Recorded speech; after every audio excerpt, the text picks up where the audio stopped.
What's up, my know-it-alls? Well, that's right. It is definitely that time again. I say again, but it's my first time because now we're jumping into Star Trek Prodigy. I watched the first half of season 1 somewhat skeptically because I wasn't sure what we were going to get into. Specifically, I was, they were talking about it was going to have any humans and it's going to be completely alien and it was going to be this whole thing and it was, and I was very skeptical because at the time, we had not been getting Star Trek like it was traditionally done. So now we have Strange New Worlds and some other things and whatnot. So at the end of the day, it's been much easier to get good Star Trek content, and thus I was willing to give it an opportunity, give it a shot. So I did. And what happens is the series does not disappoint whatsoever. So for those of you who came in late, the basic gist is the Protostar, which is a experimental Starfleet starship, was lost. It was captained by Chakotay, a Voyager. The series has a Janeway hologram voiced by Kate Mulgrew, which is very cool. And so where we find ourselves is a ragtag group of captives or prisoners from what looks like a mining asteroid have stolen back. I say back, but they weren't part of Starfleet. They have stolen the ship, and they convince Hologram Janeway that they're recruits, and then eventually they come clean, and there's adventures through space, and you have to watch the first half of season 1. So here we are at episode 11 of Star Trek Prodigy. Yeah, man, let's get into it.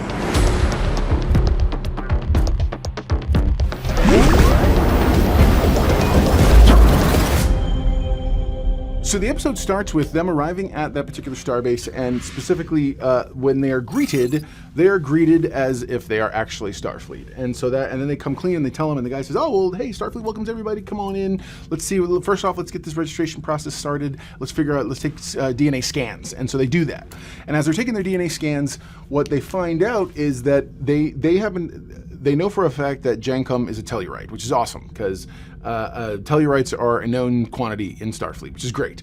Then they go to scan Gwen, and they can't identify her whatsoever. Then they scan Dahl, and they find out Dahl sets up all kinds of alarms that say notify Starfleet Command. So that's exactly what they're going to do. Is they're going to notify Starfleet Command, and that's when a lot of these hijinks begin. So the other thing is, as the officer on board the Starbase is in the process of checking them in and registering them, what he does is he goes to scan the ship, and he's like, "What kind of ship are you?" And as he connects to the ship, something begins to happen on the base. And what happened? And computers start to turn on them. Doors open and close. At the time Gwen's being scanned, Rock is helping them. Is helping scan. I'm not Rock, actually. I'm sorry. That was Zero. No, Zero. Yeah, Zero is helping scan Gwen in this med bay, and all of a sudden the thing has a shield on it, and it starts to raise water, it starts to drown her. The point is the ship has turned on, the starbase has turned on them. Amidst all of this, Gwen begins to remember. She remembers her father, the diviner, had said that this would be the weapon. They would embrace it and welcome the ship with open arms, and it would make them destroy themselves from within. From within. So what happens? This virus, whatever it is that's in the system, is quiet until it connects to something else at Starfleet. And so that's what they're facing. That's what they're dealing with. Meanwhile, the real Janeway, Admiral, if you will, has gone out in search of Chakotay. And so she finds, and there's this really cool little scene moment where she's on a holodeck and she's reviewing the last time she saw him before he set off when he was first promoted to captain.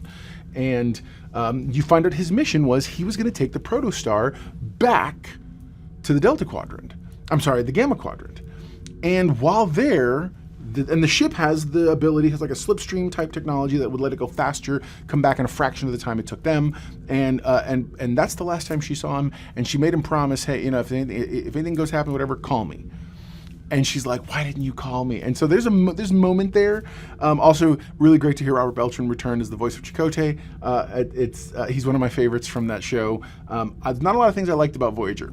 That's going to be, I know that's a very, very damning statement. I did like some things. I liked later seasons as well, but in the early seasons, it was an acquired taste.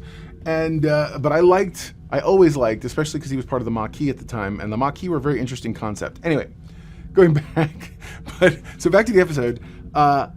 That's so the ship, Janeway on the ship's telling them, hey, you're gonna have to jump off this and that, blah, blah, get an escape pod. The lieutenant thinks they're saboteurs now. He's like, this didn't happen until you showed up. So he takes the last escape pod and is gone. Meanwhile, they jump out of the ship in the hopes of being able for her to catch them. And when they do, they're back on the ship. They find out, hey, so we don't know what happened. We don't understand. And they're trying to figure out what's going on. Meanwhile, way back at that mining colony looking asteroid thing, basically where they ended last half of the season, Janeway and her away team arrive and they beam down and they see the remnants and they find the Diviner floating in space. He's in some sort of stasis, and so they're going to end up bringing him, and now real trouble's going to start. So there you go. Now you know. If knowing is half the battle, you're halfway to being a know-it-all yourself. So what's the know-it-all index rating for this episode? Episode 11, out of context. That's not the name of the episode, I'm saying.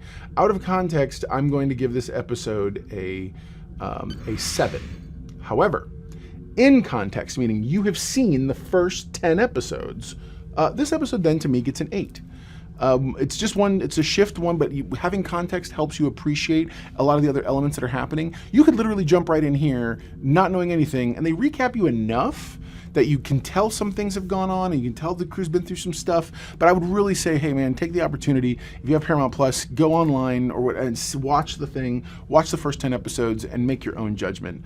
But I definitely look forward to kind of continuing on the season. I may go back and retroactively do some more reviews. I know that I had done one before on a Trek Talk Tuesday of the overall season, but or actually I think I talked about doing it. So I may very well still do that. So be looking for the first half of season 1, a first half of season 1 review to be coming out, and I will take a closer look at that. But overall, man, I'm excited for where the show is going to go. It's it feels like there's a deeper, bigger story, and I'm down for it. If Strange New Worlds is giving me my hit of episodic Star Trek, then I'm all about these bigger storylines from all the rest of it, because I know for a fact Strange New Worlds is coming back with the Star Trek I know and love. I can appreciate and love this new iteration, and I know you will too. So comment below, let me know what you thought of the episode. Like the video, please share it with everybody so we can build the Know-It-All Nation audience, and I look forward to talking to you next week when we review some more Star Trek Prodigy. Never forget, everyone loves a know-it-all.